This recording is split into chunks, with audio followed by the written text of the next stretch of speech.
আল্লামা হাফেজ M A Jalil সাহেব রহমাতুল্লাহ আলাই অনেক বড় আলেম ছিলেন। চাঁদপুরের মানুষ বড় ভাগ্যবান গো, চাঁদপুরে অনেক বড় বড় আলেমের আবির্ভাব হয়েছে। আল্লামা সৈয়দ আবেদ শাহ আল মাদানী রহমাতুল্লাহ আলাইহির মতো আলেম চাঁদপুরে আছে। প্রিন্সিপাল আল্লামা হাফেজ এম এ জলিল রহমাতুল্লাহ আলাই তিনি একদিন আলোচনা করতে গিয়ে বলছেন, শোনো হে বৎস আমার আল্লাহ চাইলে দুনিয়াতেই নবীজির কাছে 5 ওয়াক্ত নামাজ দিয়ে দিতে পারতেন। দুনিয়াতে ওয়াহির মাধ্যমে নবীজিকে 5 ওয়াক্ত নামাজ দিয়ে দিতে পারতেন। আমার আল্লাহ চাইলে দুনিয়া থাকা অবস্থায় নবীকে দেখা দিতে পারতেন, কিংবা আমার আল্লাহ চাইলে সিদরাতুল মুনতাহা পর্যন্ত নবীজিকে দেখা দিয়ে আবার দুনিয়াতে পাঠিয়ে দিতে পারতেন। কেন আল্লাহ নবীজিকে আরশ কুরসি লৌহ কলম পার করায় আরো উপরে নিলেন? কেন নিলেন? কেন নিলেন?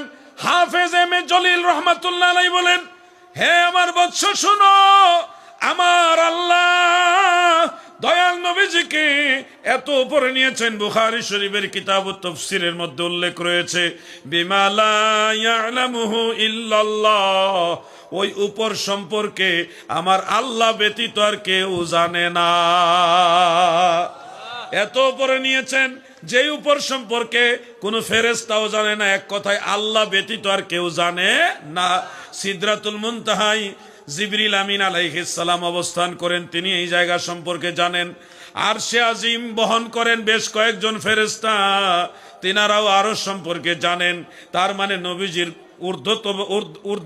ঊর্ধ্বগমনের গন্তব্য সম্পর্কে আরশ বহনকারী ফেরেশতারাও জানে না, আর আরশে আজিম পর্যন্ত সীমাবদ্ধ না। কারণ আল্লাহর রাসূলের হাদিস, বিমা লা ইয়ালামুহু ইল্লাল্লাহ, ওই স্থান সম্পর্কে আল্লাহ ব্যতীত আর কেউ জানে না।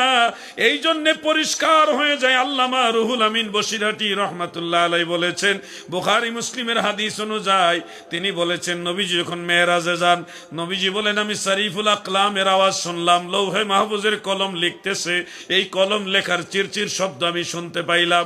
ইবনু হাজার আসকালানি, ইমাম বদরুদ্দিন আইনি, তিনারা লিখতেছেন, এই শরীফুল আকলামের মাকামটা হলো ফাওকাল আরশ, আরশে আজিমের উপরে। সুবহানাল্লাহ। তাহলে বুখারী মুসলিমের এই হাদিস থেকে প্রমাণিত হয় আমার নবী আরশে আজিমের উপরে গিয়েছে। কেউ যদি নিজেদেরকে আবার বলে যে আমরা হক্কানি সুন্নি, কিন্তু নবীজি আরশে আজিমের উপরে গেছে মানি না, এটা আসলে হক্কানি সুন্নি না, এটা গুলালু সুন্নি। আমি যা বলি পরিষ্কার ভাষায় বলি। আল্লামা রুহুল আমিন বসিরহাটি